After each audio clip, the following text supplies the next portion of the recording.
하나님의 말씀은 출애굽기 3장 13절부터 18절 말씀까지 봅니다. 출애굽기 3장 13절부터 18절 말씀까지 제가 봉독해 드립니다. 모세가 하나님께 아뢰되 내가 이스라엘 자손에게 가서 이르기를 너희의 조상의 하나님이 나를 너희에게 보내셨다 하면 그들이 내게 묻기를 그의 이름이 무엇이냐 하리니 내가 무엇이라고 그들에게 말하리이까. 하나님이 모세에게 이르시되 나는 스스로 있는 자이니라. 또 이르시되 너는 이스라엘 자손에게 이같이 이르기를 스스로 있는 자가 나를 너희에게 보내셨다 하라. 하나님이 또 모세에게 이르시되 너는 이스라엘 자손에게 이같이 이르기를 너희 조상의 하나님 여호와 곧 아브라함의 하나님, 이삭의 하나님, 야곱의 하나님께서 나를 너희에게 보내셨다 하라.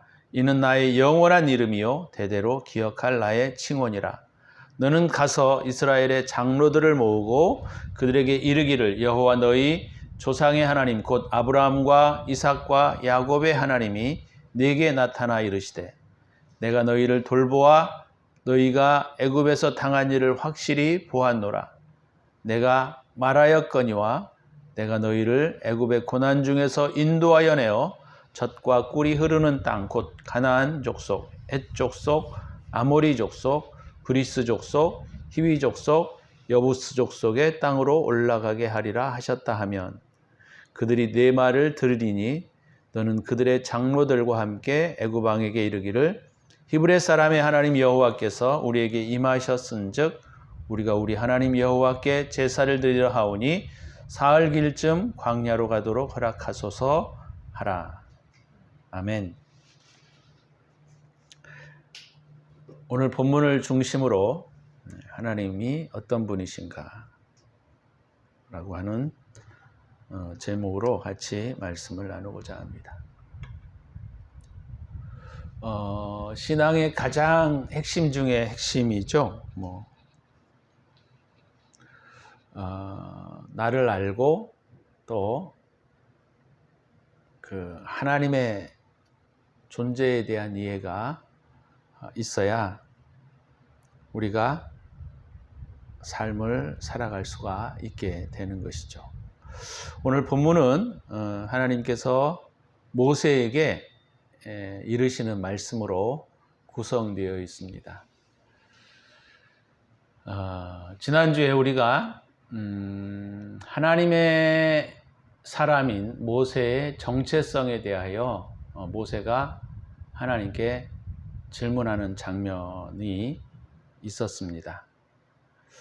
거기에 우리가 보게 되면 하나님 내가 누구이건데 내가 바로에게 가서 이스라엘 백성들을 구원해 내겠습니까? 라고 하는 그 하나님의 백성의 어떤 정체성에 대한 질문을 모세가 했었습니다.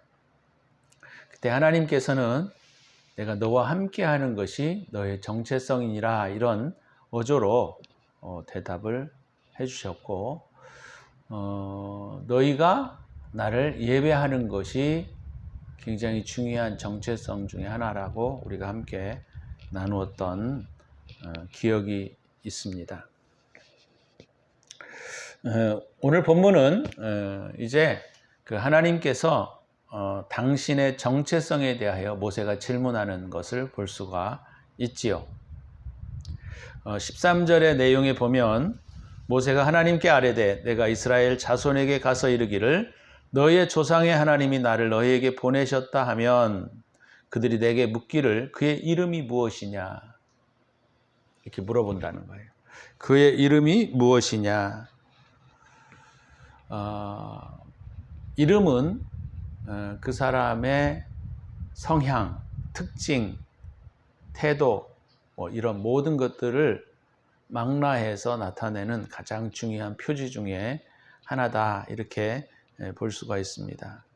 그래서 모세가 하나님께 질문하면서 이스라엘 백성들이 야 네가 보낸 하나님은 누구냐라고 물어봤을 때, 그의 이름을 물어봤을 때 내가 뭐라고 대답할 수 있겠습니까?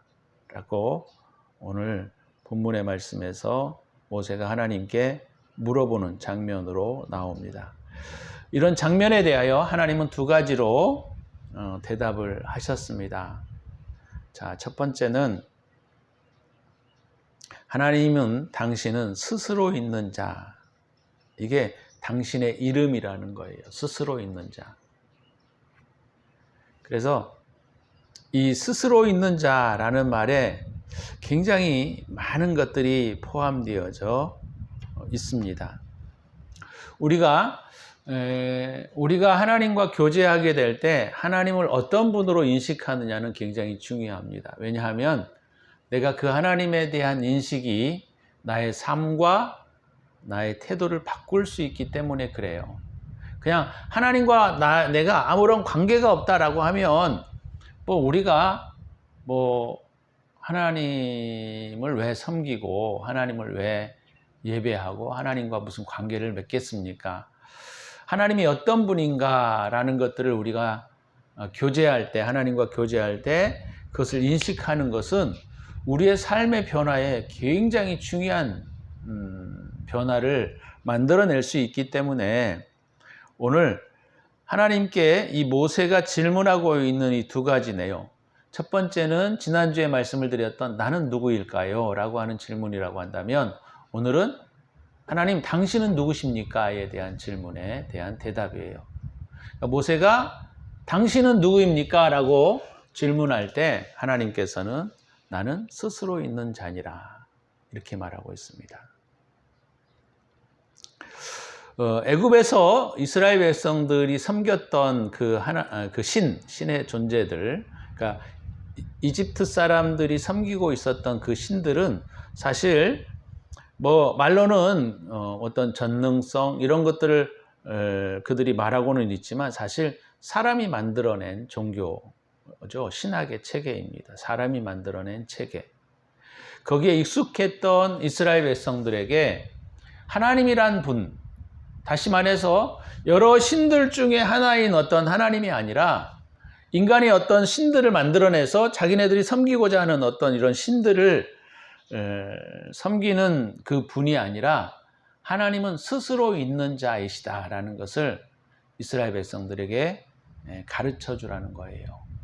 굉장히 중요한 의미가 있습니다. 이것은 첫 번째 무엇을 의미하냐면 자존성에 대한 문제예요. 하나님의 자존성. 하나님은 스스로 있는 분이시다. 누구에 의해서 만들어지거나 누구에 의해서 영향을 받거나 누구에 의해서 형성된 신이 아니라 하나님은 자존성이라는 거예요. 스스로 있는 분이시다라는 것을 가르쳐주고 있습니다. 이것은 굉장히 중요한 의미를 가지고 있는 것이지요. 물론 이 자존성이라고 하는 이 의미 가운데 굉장히 많은 부분들이 포함되어져 있는 것이 사실입니다. 그렇지만 이스라엘 백성들에게 여러 신들 가운데 하나인 어떤 하나님이 아니라 오늘 이 본문의 내용에서 하나님은 나는 스스로 있는 자다. 나는 너희들이 만들어낸 신이 아니라 나는 스스로 존재하는 신이다 라는 사실을 가르쳐주고 있다는 것이죠. 이것은 이스라엘 백성들이 하나님을 인식하게 되는 굉장히 중요한 것 중에 하나입니다. 우리는 보통 내가 섬기고 싶어하는 하나님을 만들어 놓고 섬기는 경향들이 굉장히 많아요. 그죠? 예를 들자면 나의 자녀들을 돌보아 주소서라고 하면서 옛날에도 우리가 하나님을 섬기고 했지만 그때도 옛날에 옥황상제라는 이름으로 우리가 하늘의 신을 섬기지 않았습니까? 그분이 하나님인데 그 옥황상제라고 하는 그 하나님도 똑같아요. 이름도 다 똑같아요. 하늘의 신. 그러니까 하늘의 신을 섬기는 것과 우리가 말하는 여호와, 이 스스로 있는 분을 섬기는 것과 차이가 무엇입니까? 우리가 이런 면에서 볼 때 하나님에 대한 올바른 인식이 우리의 삶과 우리의 태도와 우리의 생각을 변화시킬 수 있는 굉장히 중요한 의미이기 때문에 우리가 하나님에 대한 이 정체성에 대해서 이해하고 아는 것은 굉장히 중요하다라고 하는 것입니다. 그래서 출애굽기 오늘 본문의 내용에서 하나님은 나는 스스로 있는 자니라 라고 했을 때 이 스스로 있는 자의 의미는 자존성에 대한 문제예요. 자존성. 나는 너희들이 만들어낸 어떤 신의 존재가 아니고 너희들이 어떻게 형성한 어떤 신이 아니고 나는 스스로 있는 자다. 나는 스스로 있는 자다. 라는 의미를 가지고 있습니다. 우리가 신앙생활을 하면서 우리 또한 이와 같이 잘못된 하나님을 섬기는 경향들이 굉장히 많이 있어요. 그래서 내가 믿고 싶은 하나님을 만들어 섬기는 경우들이 있습니다. 우리가 신앙생활을 할 때에도 마찬가지예요. 우리가 성경 전체에 대한 하나님에 대한 이해가 부족하면 내가 믿고 싶은 하나님만을 성경 가운데 이렇게 선별해서 하나님을 섬기는 경향들이 우리가 많이 있게 돼요. 그래서 하나님은 복 주시는 하나님으로만 알고 복을 달라고 우리가 하나님 앞에 기도하면 그것은 물론 하나님의 어떤 신에 대한 어떤 그 정체성에 대한 부분의 일부분이긴 하지만 그것이 오해될 수 있고 위험스럽습니다. 왜냐하면 그런 하나님을 믿고 섬기는 자들은 결국은 우상숭배로 빠지기 때문에 그래요. 그러면 하나님께서 성경을 통하여 우리에게 계시하신 어떤 계시에 의존되어진 하나님이 아니고 하나님이 말씀하시는 어떤 하나님의 존재가 아니라 내가 만들어낸 하나님을 섬기는 성향과 경향으로 돌아갈 수 있기 때문입니다. 그래서 우리가 이 점을 굉장히 중요하게 이해하셔야 돼요. 나는 성경에서 내가 믿고 싶은 하나님만을 뽑아가지고 내가 섬기려고 하지는 않는지 그것을 우리가 살피지 않으면 나도 모르는 사이에 하나님을 내가 만들어낸 어떤 신의 존재로 하나님을 섬길 수 있는 위험성이 있습니다. 이것이 굉장히 무서운 거예요. 그래서 우리가 오늘 이 본문에서 하나님이 이스라엘 백성들에게 가서 모세가 내가 하나님을 어떤 분으로 소개하겠습니까? 라고 말했을 때 나는 너희들이 이렇게 원하는 그런 하나님이 아니라 나는 스스로 있는 자이기 때문에 너희가 상상하거나 너희들이 어떤 부분을 만들어내거나 어떤 부분으로 이렇게 칭하되어지는 그런 하나님으로 섬기지 말고 내가 말하는, 내가 의미하는 하나님에 대한 전체적 그림들을 이해하고 나를 섬겨라. 이런 의미가 있다라고 하는 것이죠. 우리도 보면 우리 한국이라고 하는 이 그 신앙의 토양 자체가 사실은 무속적 기반을 가지고 있습니다. 토테미즘이나 애니미즘과 같은 옛날에 이런 무속적 신앙의 기반 위에 있기 때문에 우리가 하나님을 이해할 때 이런 무속적 기반을 가지고 있는 신의 존재를 우리의 마음속에 들여와서 하나님을 그분의 하나님, 그런 하나님으로 우리가 섬길 수 있는 위험성이 있다라는 것을 우리가 이해하셔야 합니다. 그래서 우리가 신앙생활을 할 때 이런 자존성의 하나님, 하나님은 스스로 있는 하나님, 내가 어떻게 만들어 놓은 하나님이 아니기 때문에 그런 우리가 하나님에 대한 이해를 정확하게 가지고 하나님을 섬기는 것은 매우 중요한 일입니다.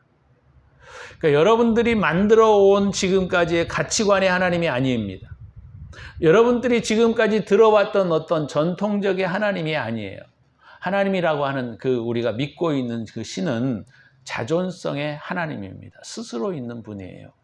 그렇기 때문에 내가 만들려고 하지 말고 내가 세우려고 하지 말고 그냥 내가 순수하게 신앙 안에서 그분의 말씀에 내가 의존하는 그런 신앙을 가져야 우리가 온전한 신앙의 자세를 가지고 하나님을 섬길 수 있다라고 하는 것입니다. 두 번째는 뭐냐면 나는 스스로 있는 자 안에 들어져 있는 가장 중요한 내용 중에 또 하나가 뭐냐면 자결성이에요. 자결성. 하나님은 스스로 결정할 수 있는 권한이 있고 스스로 움직일 수 있는 권한이 있다는 것입니다. 그래서 이 자결성 또한 되게 중요한 부분이에요. 다시 말하면 하나님은 어떤 것에 영향을 받거나 어떤 것에 종속되어진 어떤 그런 하나님이 아니시라 하나님은 스스로 결정하시는 분이시다라는 겁니다. 이건 신의 존재에 대한 중요한 의미이기도 하지만 우리에게도 굉장히 중요한 의미예요. 우리가 하나님의 형상대로 지음을 받았잖아요. 그렇기 때문에 우리도 이런 스스로 자결성이 있습니다. 이 자결성의 가장 중요한 핵심이 바로 뭐냐면 인격이라고 하는 거예요. 또는 신격 이렇게 말할 수 있죠. 이것을 우리가 옛날에 우리가 교회사에서 정의하기를 이것을 우리가 personality라는 의미로 위격이라는 어려운 말로 번역을 했는데 이것이 어떤 의미를 가지고 있느냐면 바로 내가 스스로 결정할 수 있는 권한이 있다는 것이죠. 나는 스스로 있는 자 안에 그런 의미가 들어져 있다는 것입니다. 그래서 이 인격이라는 말은 굉장히 중요한 의미를 가지고 있습니다. 하나님은 스스로 인격적이시기 때문에 서로 종속되거나 독립적으로 우리 신앙생활에 있어서 하나님은 종속적이지 않다는 겁니다. 사람 또한 마찬가지예요. 우리도 종속적이지 않습니다. 그래서 어떤 의미에 있어서 굉장히 우리가 모순될 수 있는 위험성이 바로 뭐냐면 하나님 모든 걸 해주세요 이렇게 하는 태도는 굉장히 위험한 태도 중에 하나입니다. 왜냐하면 인격을 가진 존재는 내가 스스로 결정할 수 있는 권한이 있는 거예요. 하나님 또한 마찬가지라는 겁니다. 그래서 우리가 이런 것들을 우리가 하나님 앞에 이해할 때 이런 스스로 결정할 수 있는 권한, 인격적이신 하나님이라는 그런 모습들을 우리가 잘 이해하게 될 때 우리는 기독교의 오만성에 빠지지 않습니다. 기독교의 오만성은 굉장히 위험스러운 거예요. 위험스러운 겁니다. 그래서 이런 기독교의 오만성은 어디에서 이루어지느냐면 내가 하나님에 대한 인격을 오해할 때 이런 우리가 종교의 오만에 빠지게 되고 이런 편견에 빠지게 되면 이런 종교적 편향성이라고 할 수 있겠죠. 이 종교적 편향성은 굉장히 위험스럽습니다. 교회사를 통해서 우리가 보게 되면 늘 우리가 뭐라 그러나요? 마녀사냥이라고 하는 이름으로 많은 신앙인들을 죽였어요. 처음에는 유대교가 기독교를 핍박해서 기독교인들을 잡아 죽였죠. 그 다음에 기독교가 태동이 된 다음에는 실상은 기독교인 그때의 모체가 바로 캐톨릭이었는데 캐톨릭이 개신교 사람들을 엄청 죽였습니다. 개신교 사람들 또한 마찬가지였어요.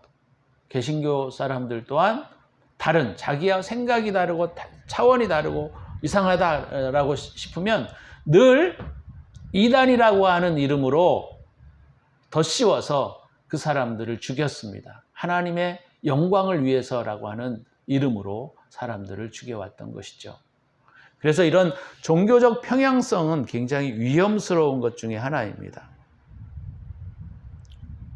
우리가 이런 측면에서 하나님에 대한 이 자결성을 올바르게 이해한다라고 하는 것은 우리의 신앙의 태도와 형성하는 데 있어서 굉장히 중요한 내용들을 우리가 가질 수 있다라고 하는 것입니다. 세 번째는 하나님의 주권성에 스스로 있는 자는 스스로 결정하고 모든 것을 스스로 통치하시고 섭리하시고 다스리신다라고 하는 의미를 가지고 있습니다. 주권성은 우리가 말할 필요가 없는 것 중에 하나이죠. 하나님은 스스로 권리를 가지시고 스스로 통치하시고 섭리하시고 다스리신다라고 하는 겁니다. 이 부분이 제일 이해하기 어려운 부분이고 우리가 사실은 알 수 없는 부분 중에 하나입니다. 하나님이 다스리심을 우리가 알 수가 없어요. 하나님의 통치하심을 우리가 알 수가 없어요. 어떻게 통치하시는지 우리가 명확하게 알 수가 없습니다. 그렇기 때문에 우리의 신학이 시작되어질 때 중요한 말이 있는데 굉장히 중요한 의미예요. 우리가 유한 자는 무한 자를 알 수 없다라는 것입니다. 그러니까 인간의 지혜라고 하는 것은 한계를 가지고 있는 것이죠. 한계를 가지고 있는 것이 한계가 없는 그 놀라우시고 위대하신 분들을 파악할 수가 없는 것입니다. 그래서 이 부분은 굉장히 또 중요한 부분 중에 하나예요. 그래서 우리가 신앙인들이 조금 공부를 하고 조금 배우면 다 아는 것처럼 행동하고 다 아는 것처럼 설명하고 그런 사람들을 많이 봤어요. 저도 과거에는 그렇게 했습니다. 사실 저도 옛날에는 성경에 대해서 질문해봐. 내가 모르는 게 있나. 뭐 예를 들자면 그런 생각을 가진 때도 있었어요. 그렇지만 나중에 알고 보니까 다 그것이 착각이고 오해였다라고 하는 것이죠. 우리가 유한자가 무한자를 판단하고 이해한다라고 하는 것은 있을 수가 없는 일입니다. 그래서 이 하나님의 통치, 주권 이 부분에 대해서는 아무도 알 수가 없어요, 사실. 그래서 성경에서 제시하고 있는 그 내용들만 아니다, 아니다, 기다, 기다 이렇게 우리가 대답할 수 있는 것입니다. 그래서 바울은 고린도 교회에게 편지하면서 예, 아니요, 아니요라고만 하라고 했어요. 그것에 대한 이해가 사실은 어떤 면에서는 불분명합니다. 우리가 섬기는 하나님을 우리가 다 이해할 수 없습니다. 굉장히 중요한 태도예요. 그래서 하나님이 이스라엘 백성들에게 제시하셨던 당신의 이름, 당신의 표호라고 하는 것을 우리가 볼 때 이 세 가지 면, 사실 이 세 가지 면보다 훨씬 많은 부분들이 포함되어 있지만 이것들을 우리가 신앙생활을 하는데 굉장히 중요하고 바르게 이해해야 우리가 잘못된 오해로서 많은 일들을 그르치지 않게 된다라고 하는 것입니다. 자존성, 자결성, 그 다음에 주권성 이런 부분들을 우리가 올바르게 이해해야만 신앙의 균형을 잡아갈 수가 있는 것이에요. 그래서 우리가 이 전체적인 내용을 우리가 살펴보게 되면 첫 번째로는 뭐냐면 모세에 대한 정체성. 모세에 대한 정체성은 사실 인간에 대한 정체성이죠. 인간은 어떤 정체성을 가지고 있느냐? 하나님과 함께하는 것이 인간의 정체성이라고 하는 것이죠. 두 번째는 하나님이 어떤 분이냐에 대한 이해예요. 모세는 이스라엘 백성들을 구원하기 전에 이스라엘 백성들이 하나님이 어떤 분이냐라고 하는 것을 질문을 할 때 내가 하나님을 어떤 분이라고 소개할까요? 라고 했을 때 하나님은 나는 스스로 있는 자다. 영어의 번역은 우리가 히브리어 번역은 나는 나다라는 말이에요. 나는 나다. 나는 나야. 나는 누구에 의해 영향을 받지도 않고 나는 누구에 의해서 결정하지도 않고 나는 누구에게 의해서 창조된 어떤 것이 아니라 나는 나다라는 거예요. 나는 나다. 참 이것이 우리의 신앙을 갖고 신앙을 생활을 할 때 이것이 얼마나 중요한지 모릅니다. 두 번째는 하나님이 이런 하나님의 어떤 그 실존에 대한 정체성에 대한 부분들을 가르쳐 주셨다고 한다면 두 번째는 이제 이스라엘 백성과의 하나님에 대하여 어떤 하나님이냐에 대한 부분들을 당신께서 말씀하시는 장면이 나옵니다. 그것은 16절에 나와 있어요. 너는 가서 이스라엘 장로들을 모으고 그들에게 이르기를 여호와 너희 조상의 하나님 곧 아브라함과 이삭과 야곱의 하나님이 네게 나타나 이르시되. 자, 이것은 하나님이 이스라엘 백성들에게 과거에 약속하셨던 하나님이다라는 것이죠. 그런 의미가 있어요. 다시 말하면 나는 그냥 오늘 내가 갑자기 나타난 어떤 하나님이 아니라 이미 내가 너희에게 알려주었던 역사의 하나님이시다라는 거예요. 다른 측면에서는 이것보다 훨씬 더 중요한 의미가 있는데 이것은 언약의 하나님이라는 말이 있습니다. 의미가 있어요. 언약의 하나님. 나는 아브라함과도 또는 이삭과도 야곱과도 약속해 왔던 그 하나님이시다라는 거예요. 그래서 이 언약의 하나님이라고 하는 이 개념은 또한 굉장히 중요한 의미를 갖고 있습니다. 이 언약의 내용은 바로 뭐냐면 나는 너의 하나님이다라는 거예요. 너는 나의 백성이다라고 하는 이 언약의 내용이 그렇게 협의되어져 있었고 또 그렇게 계시되어져 왔던 것입니다. 그래서 이게 되게 중요한 의미를 갖고 있는 거예요. 나는 아브라함의 하나님, 야곱의 하나님, 이삭의 하나님, 이런 것을 우리에게 하나님께서 가르쳐 주시는 건 뭐냐면 하나님은 언약의 하나님이시다. 약속의 하나님이시다. 나는 너희의 상태가 어떠하느냐에 따라 결정하는 것이 아니라 나는 이미 약속한 것들을 이루시는 하나님이다라고 하는 개념이 이 안에 들어져 있다라고 하는 것이죠.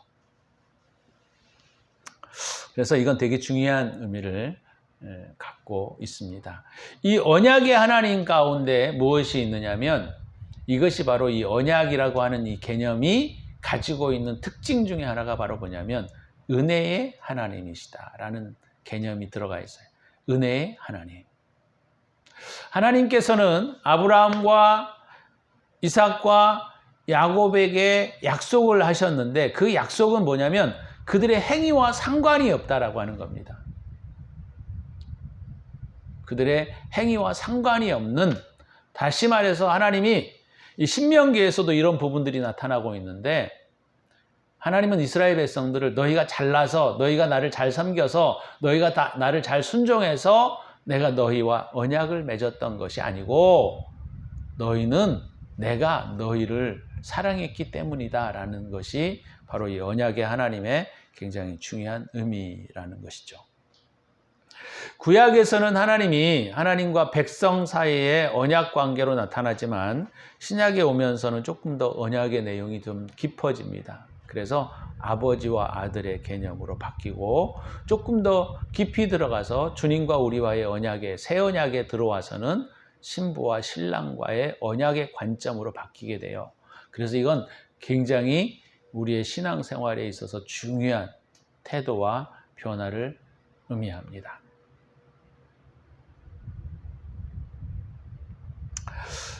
그래서 오늘 이 말씀이 우리 출애굽기 3장에 이제 이스라엘을 구원하려고 하는 모세에게 모세가 두 가지에 대한 질문들을 하게 되는 것이죠. 첫 번째는 나는 누구입니까? 라는 질문이고 두 번째는 하나님은 어떤 분이십니까? 라는 질문이고 그럼 하나님과 나와의 관계를 가지고 있는 것에 대한 결과가 무엇입니까?에 대한 이야기가 이제 우리가 17, 18절에 사실은 나와 있어요.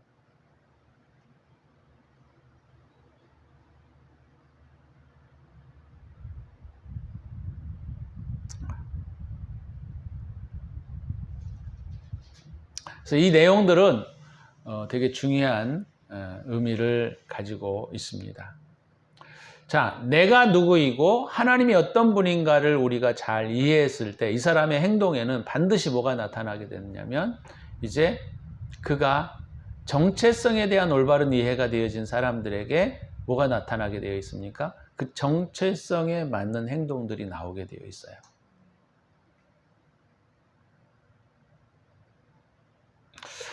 그런데 우리가 16절에서 우리가 보게 되면 조금 더 우리가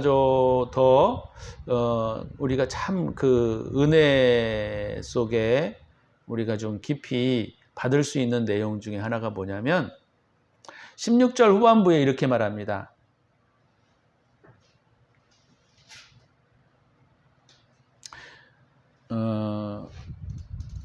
너는 가서 이스라엘 장로들을 모으고 그들에게 이르기를 여호와 너희 조상의 하나님 곧 아브라함과 이삭과 야곱의 하나님이 내게 나타나 이르시되 내가 너희를 돌보아 너희를 애굽에서 당한 일을 확실히 보았노라. 자, 이것이 되게 하나님께서 이스라엘 백성들에게 그들의 사명에 대한 이야기들을 하기 전에 말씀하시는 되게 중요한 내용이에요. 자, 거기 보시면 내가 너희를 돌보았다. 내가 너희를 돌보았다. 이건 되게 중요한 의미예요. 하나님은 지금도 저와 여러분들을 돌보고 계신다라고 하는 것을 믿으셔야 합니다.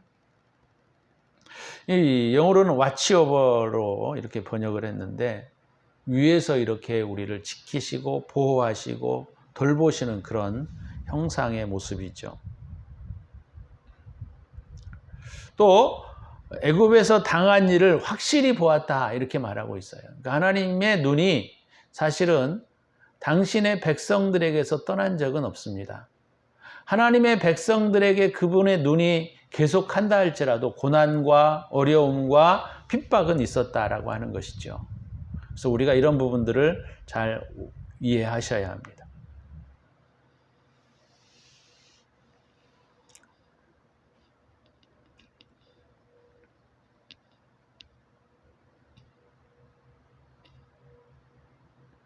자, 그래서 이제 우리가 17, 18절에 내용들을 우리가 보게 되면 이것은 이제 17, 18절은 사실은 이제 우리가 이 땅에 존재하는 목적 이렇게 말할 수 있겠죠. 우리가 이 땅에 존재하는 목적. 우리가 이 땅에 살아가는 이유라고 말할 수 있는 거지요.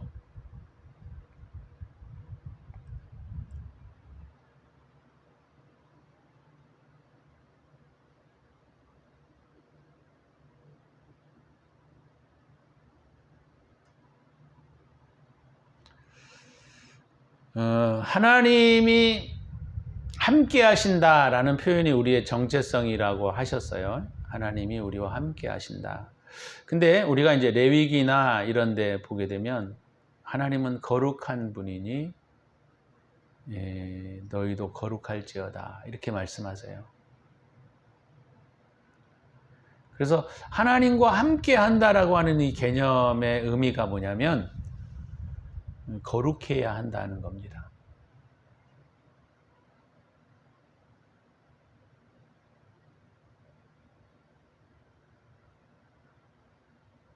근데 이 개념이 말이죠. 자꾸 우리의 신앙에서는 이게 자꾸 doing으로 이해하려고 하는 경향들이 굉장히 많아요. doing. 오늘 본문의 17절에 보니까 가나안 족속, 헷 족속, 아모리 족속, 브리스 족속, 히위 족속, 여부스 족속의 땅으로 올라가라 그렇게 말씀하셨거든요. 그래서 이것을 어떤 doing의 개념으로 이해하시면 물론 doing의 개념도 있지만 그것보다 훨씬 더 중요한 것은 바로 뭐냐면 이 가나안 땅이 어디인가예요. 가나안 땅이. 약속의 땅이 어디인가. 오늘 본문의 내용에 보면 하나님이 이스라엘 백성들과 함께 하시고 성소를 짓기 위하여 이스라엘 백성들을 불러 모으신다고 했거든요. 그런 의미에서 보게 되면 이 성소의 의미는 하나님이 거할 곳이에요. 그러니까 하나님이 함께 하시는 것이 하나님의 목표요, 목적인데 실상은 하나님이 이스라엘 백성들과 함께 하시려면 이스라엘 백성들이 거룩해야 한다는 거죠. 그래서 사실은 거룩해야 된다라고 하는 것이 되게 중요한 포인트예요. 근데 우리가 이제 신약에 오면 하나님이 이 부분에 대한 이해를 어떻게 표현하고 있느냐면 너희 몸은 하나님이 주시는 바 거룩한 성전이니 그죠? 성령이 너희 안에 거하시는 것을 알지 못하느냐 이렇게 말씀을 하시면서 성전이 가나안 땅에 예루살렘 땅에 지어진 그런 성전의 의미가 아니라 실상은 우리 안에 지어진 성소라는 개념으로 바뀌게 된다라고 하는 거예요. 굉장히 중요한 의미를 가지고 있는데 그렇기 때문에 가나안 땅에 지금 거주하고 있는 이 일곱 족속, 이 일곱 족속은 사실 우리 안에 거하고 있는 그런 모습들입니다. 그래서 우리가 우리 안에 있는 이런 잘못된 성향, 잘못된 태도, 잘못된 가치관, 하나님의 모양을 담지 않은 여러 가지 모습들, 이것들을 사실은 몰아내야 되는 거예요.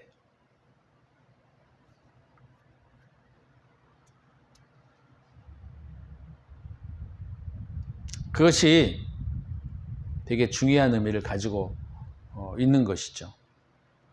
그래서 실상은 이 가나안의 7 족속에 대한 문제는 사실 우리 안에 거하고 있는 악한 태도나 습성들이다, 이렇게 볼 수 있다라고 하는 것이죠. 그러면 이제 이 가나안의 7 족속이 어떤 모습들로 있느냐가 되게 중요한 것이고, 하나님은 가나안 땅에 들어가셔서 성소를 지으시고 백성 가운데 거하기를 원하시는데, 가나안 땅의 7 족속들이 하나님의 성소를 짓는 것들을 방해하고 그것들이 하나님을 대적하기 때문에 그것들을 다 처리해 가야 한다라고 하는 것이죠.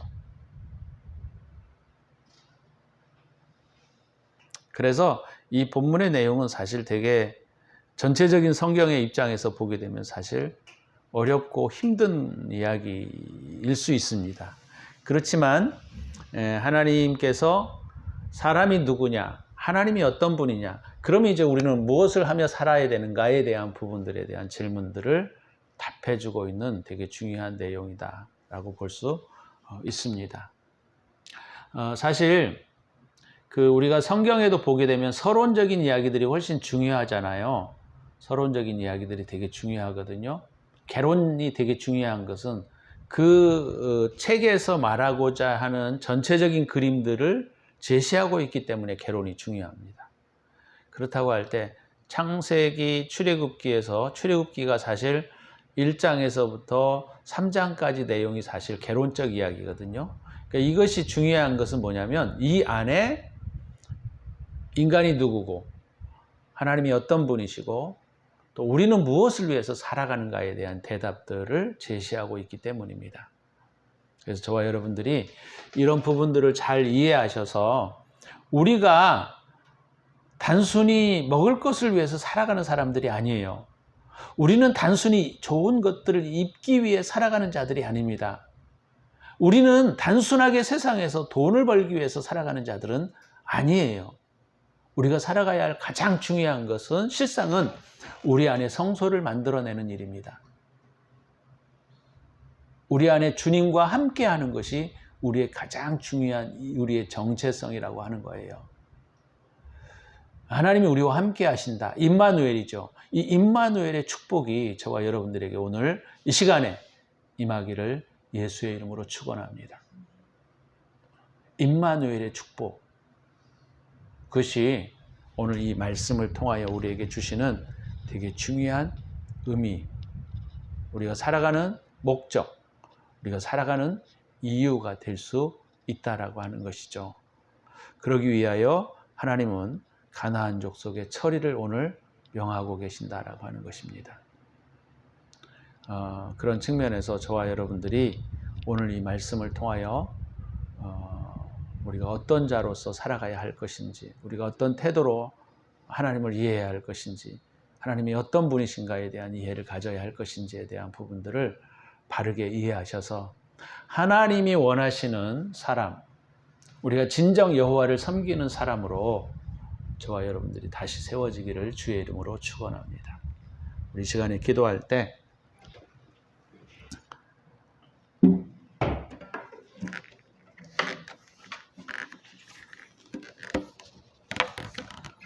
하나님, 우리가 내가 누구이고 하나님이 어떤 분이신가를 우리가 온전하게 올바르게 이해해서 우리가 하나님 앞에 온전한 믿음의 사람으로 살기를 원합니다.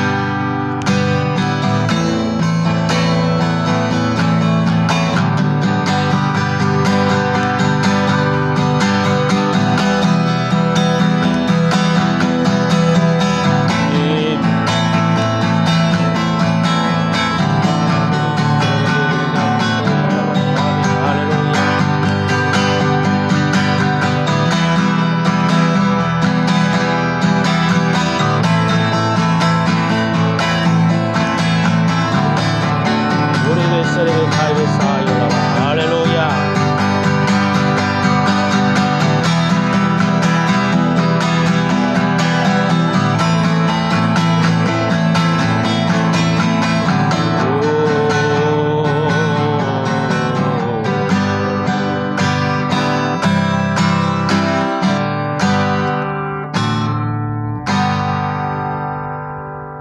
하나님 은혜를 감사합니다. 우리가 누구인지, 하나님이 어떠한 분이신지, 또 우리가 무엇을 하며 살아가야 하는지에 대한 대답을 오늘 말씀을 통하여 우리에게 하셨나이다. 하나님, 우리가 이런 삶을 살아가기 위하여 거룩한 신앙의 모습을 회복해 갈 수 있도록 주께서 은혜를 베풀어 주옵소서. 이제는 우리 구주 예수 그리스도의 은혜와 독생자를 아낌없이 우리를 위하여 내어주신 하나님의 사랑하심과 성령의 감화, 감동, 역사, 인도하심이 오늘도 하나님 아버지 앞에 우리의 정체성과 하나님의 정체성 또 우리의 존재의 사역에 대한 부분들을 바르게 이해하고 믿음을 가지고 살아가려고 하는 당신의 사랑하는 백성들 머리머리 위에 저희들의 가정과 기업 위에 이제로부터 영원토록 함께 계실지어다. 아멘.